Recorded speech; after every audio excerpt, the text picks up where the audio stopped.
Hello and welcome back to the world of the spirit consciousness. This is a continuation of the book study on the astral body and other astral phenomena. We are now in the middle of the 10th module discussing after death life. In this particular video of this module, we shall be discussing factors affecting the nature of after death life. So far, we've discussed death, karma loka, entering and awakening in the astral plane, description of life in the astral plane, having a blissful afterlife. In this particular section, let's dive into understand the factors which affect the nature of after death life. So this section is itself divided into various subparts discussing the nature, the extent of consciousness, how we are the architects of our own heaven and hell, and examples of after death life. Yes, so coming into the nature, so as discussed earlier, throughout the physical life, the nature of the astral body, which people build for themselves, is decided directly by their emotions, wishes, and passions, indirectly by their thoughts and the physical habits like food, drink, cleanliness, etc. A rough and gross astral body, which is formed due to rough and gross physical life, makes a person responsive to only the lower astral vibrations. As a result, the person will remain in the astral plane while the slow and the tedious process of the astral body's disintegration takes place. A pure astral body, which is formed as a consequence of pure physical life, will make the person unresponsive to lower vibrations of the astral body and responsive only to the higher influences. As a result, the person will undergo a lot less suffering in the after death life and will evolve easier and faster. So, coming to the extent of consciousness, so the amount of consciousness depends on the extent to which a person has awakened and utilized a specific subplane's matter in his or her physical life. So, if the individual involved himself largely in pursuits of animal nature and avoided or suppressed the intellectual or spiritual portions, the astral body will remain in the astral plane for a long time post the physical death. So, if, however, the desires have been overcome during the physical life and have been trained to be submissive to the higher power, the astral body hardly has anything to keep it alive and it will dismantle very fast. A normal person usually cannot get rid of the lower desires before death. Hence, a long span of somewhat fully conscious life is needed on the several astral subplanes. In this duration, the forces created by the individual work themselves out and let go of the higher ego. So, we are therefore the architects of our own heaven and hell. So, the independent and logical justice behind this entire process is that people create their situation by their own action and decide the force and time span of it. Only this state can help them get rid of their wrongdoings because if they were born spontaneously, they'd continue the lifetime exactly how they left the previous one, full of passions and desires. They would significantly lower their possibilities of ever becoming their own masters. So, due to this process, the temptations will be exhausted and the individuals will be able to live the next life without their burdens. Further, the ego will have taken a harsh lesson and will possibly make every effort to dissuade the lower bodies from making such a blunder again. So, a normal person creates an unhappy and pointless after death life to himself or herself, which is useless, tiring, and bereft of rational interests. It is the natural follow up of an earthly life misused by overconsumption, petty matters, and gossip. On the astral plane, the person cannot have the things she or he desires the most, as it is not possible to attain. So even though he or she can find a lot of companions, the definition of society has changed, and the pretensions on which the companionship is based cannot be fulfilled on the astral plane anymore. Therefore, heaven and hell are simply states of consciousness which a person creates for themselves. Hell is only a theosophical imagination and is not real as such. So heaven or hell cannot be forever because a finite cause cannot give unlimited results. The situation is not random and is caused by activities of each person. So nature teaches harsh lessons, but it is for the greater good and reform of the soul, and hence it's forgiving in the long run. So coming to some examples of after death life, so we will be looking at some lower types of individual, the higher types of individual, and some mythological anecdotes.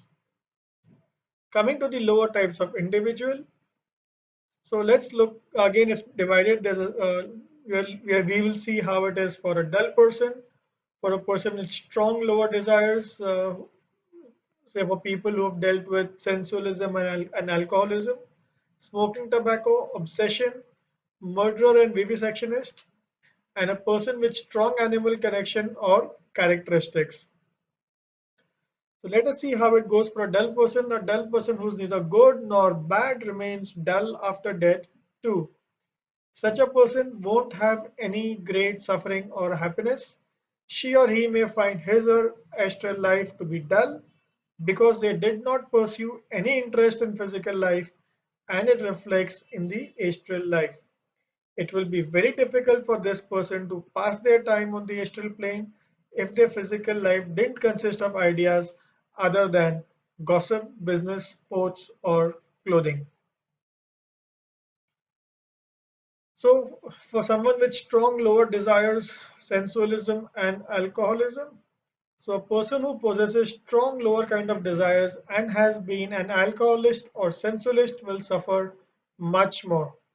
The desire centers are located in the kama and not the physical body. Hence, these desires will stay with him or her, but in a much stronger form. This is because the desires will be fully expressed through the astral matter without being absorbed while it is setting the physical matter in movement. So since these persons are in the most suffering condition of astral life, they are quite near the physical to experience some odors. However, the desire created by it only makes the person even more hysterical and maniac. So this is because the individual doesn't have a physical body which can be used to gratify his cravings, and hence the desires cannot be met, making the person feel worse than otherwise. So therefore, every religion has a tradition of the fires of the purgatory, which is quite an accurate symbolism for the suffering conditions. So this state can last for a long time and can only exhaust gradually by itself. So a person who's been an alcoholic and is now on the astral plane may attract a screen of etheric matter around himself and be able to somewhat materialize himself. Then he can inhale its odor, although he can't smell in the same way as we can. The individual forces someone else to get drunk so that he can enter and dominate the person's physical body and thus feel the taste and other sensations which he desperately desires. So let us see how it is for smoking of tobacco. So smoking too much tobacco has an unusual impact on the astral body after death. So the poison fills the astral body, which can become stiff under its impact and can neither work nor move properly. For a period of time, this person is kind of paralyzed. She or he can speak but cannot move. She or he is almost disconnected from the higher influences, and such a person will come out of this uncomfortable situation only after the poison disintegrates. Obsession can be temporary or permanent. This is for people who've been suffering from obsession. So, for example, a deceased sensualist can steal the body of another person to fulfill their own coarse sensations. In a recorded case, the man obsessed his enemy's daughter. So, this can be avoided by practicing willpower. So, obsession occurs because, first of all, the victim has readily submitted to the conquering influence so that the act of submission needs to be overturned. One must remember that the human will is stronger than any negative impact. The obsession must be continuously combated by strong will. Obsession is unnatural and extremely dangerous for both sides involved. So, if anybody wants to avoid getting obsessed, he or she will have to develop a strong will and respond to it accordingly. How is it for a murderer and vivisectionist? The after death life of the worst kind of individual may be defined as hell, although it doesn't last forever. For example, a murderer. So, a murderer is continuously haunted by his victim. The victim is usually unconscious and makes the already mechanical activity even more terrible. A vivisectionist lives in his own hell. This hell consists of many mutilated forms which are howling, quivering, and moaning, awakened by the elemental life which throbs with hatred towards him, and not by the animal souls, but by the elemental life. So the elemental life automatically repeats the vivisectionist's worst experiments, aware of their horror, but habituated to self torture during the earth life. So, a person with strong animal connection or characteristics, so a person who forms a very strong connection with any kind of animal, either by their vicious appetites or other means, has an astral body which depicts animal characteristics. The person may even look like the animal whose qualities they had during the physical life. In rare cases, a person can be chained to the animal's astral body and can get trapped in the animal's physical body. In such a situation, the person is astrally conscious, has the human powers, but is unable to control the animal body or communicate through it on the physical plane. The animal thus detains the individual while its own soul occupies the usual place and is not separated. These kind of occurrences somewhat explain the Oriental belief that under some conditions a person may reincarnate as an animal. A person who returns to the astral plane on his or her way back to reincarnation uh, can also face a similar situation. This is discussed in detail in the module on rebirth. So having discussed how the examples of life are for lower types of individual, let us see how it is for the higher types of individual. So a higher type of individual can do as he pleases because there is no need to earn for a living, and as long as something doesn't require physical matter to manifest, she or he is free to do anything that she or he likes. Say for example, a musician and artist, a literature scientist, historian, a philanthrope, writer, or doctor. So let us see these examples. So a musician can listen to the best kind of music on the astral plane. This music is more complete in harmony than can be perceived by the comparatively dull physical ears. The artist will experience the beauty of the higher astral world, which is open to him or her, and who can perceive the wonderful nature with more ease than the physical plane, as he or she can roam the astral plane freely. A historian or scientist can access the libraries and laboratories of the world. They can now understand more completely the working of things as they can see it internally and externally. They can understand the reasons for those workings whose only effects were known earlier.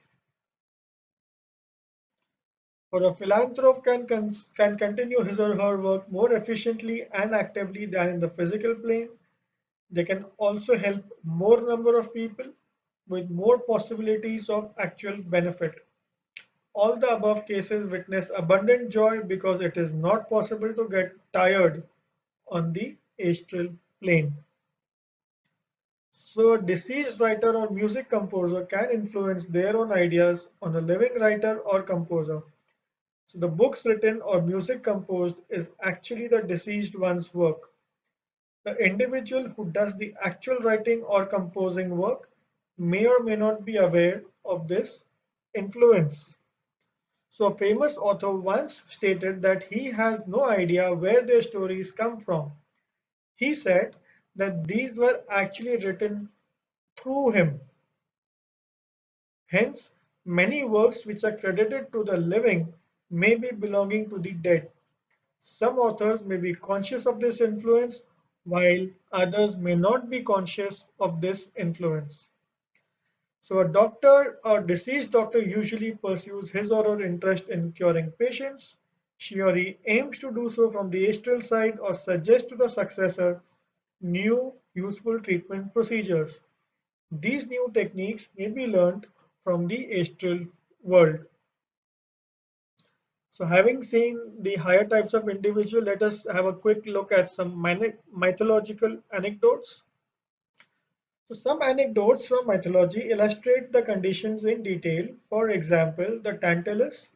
So, he was agonized by severe thirst. So, he was cursed to see water retreating as soon as it was about to touch his lips. This symbolizes cravings that keep getting aroused in him, tease him, but fail to reach him. So I'll just quickly go back to the drunkard example that we saw some time back. So we had this person who was a drunkard, and he was in his astral body. He would feel the urge because the urges are in the astral body. When he would try to get near it, he would get near. But the moment this drunkard would try to partake of the senses of the experience of alcohol, such person cannot, because that experience lies only in the physical plane. So this is very well symbolized by the example of Tantalus. Then we have this other example of Sisyphus. So Sisyphus was cursed to roll a heavy rock up the mountain slope, and just before it reached the peak, the ball would roll down again. This rock illustrates humans' constant ambition, not realizing that they don't have a physical body to fulfill it. Gradually, the selfish ambition is exhausted, and people realize that there's no need to keep rolling the rock, so they peacefully rest at the foothills. So the other example is of Titius. So Titius was a man bound by rocks, and his liver was constantly gnawed by the vultures. The parts grew back as fast as they were consumed. It symbolizes the gnawing guilt for the sins committed on earth. So we've seen some mythological anecdotes that concludes a section on the examples of after death life, and which therefore concludes a section on the factors affecting the nature of after death life. In our next video, we shall see the duration of after death life. Stay tuned.